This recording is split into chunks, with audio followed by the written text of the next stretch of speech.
दुमका से 300 किलोमीटर दूर बैठे थे शाहरुख के आका, दोस्त नईम को दे रहे थे आदेश। खुलासे सुन आप हो जाएंगे हैरान। नईम ने भरा शाहरुख के दिल में जहर, जिहाद का दिया वास्ता, फिर बनाई प्लानिंग और जागने से पहले कर दिया हमला।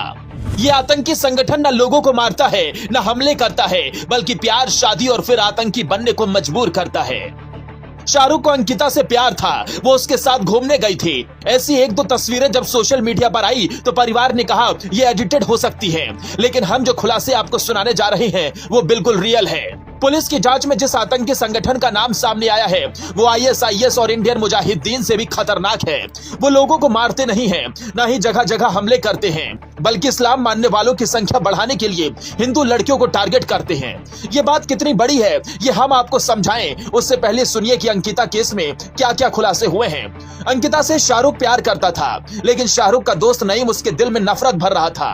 नईम बांग्लादेशी आतंकी संगठन अंसार उल इस्लाम से जुड़ा हुआ था। ये वो संगठन है जो असम और झारखंड जैसे राज्यों में अपनी जड़ें जमा चुका है। वहां हेमंत बिस्वा शर्मा तो इसी वजह से मदरसों पर भी बुलडोजर चलवा रहे हैं, लेकिन हेमंत सोरेन हाथ पर हाथ धरे बैठे हैं। इसलिए इस संगठन के गुर्गे ऐसी घटनाओं को खुलेआम अंजाम दे रहे हैं और फिर बेशर्मी से हंस भी रहे हैं। बीते साल NIA ने एक आतंकी रिजाउल इस्लाम को पकड़ा था तो पता चला था रांची इनका सुरक्षित ठिकाना है।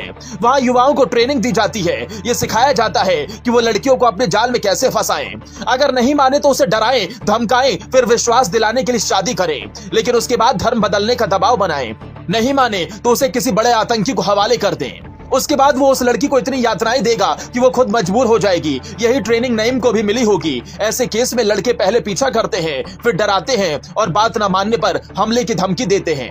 अंकिता केस में भी ऐसा हुआ। कहा जा रहा है कि जब शाहरुख ने अपने दोस्त नईम को बताया कि जगह जगह पीछा करने और फोन करने के बाद भी अंकिता बात नहीं मान रही तो उसने प्लान बनाया। सुबह सुबह जब सब लोग सो रहे होंगे तो हम लोग उसे डराने जाएंगे। अगर वो डर से मान गई तो तुम शादी कर लेना, फिर उसे अपने गुट में शामिल कर लेंगे, उसका धर्म बदलवा देंगे। उसके सहारे हम बड़े आतंकियों तक पहुंच जाएंगे और नहीं मानी तो फिर उसे मार डालेंगे।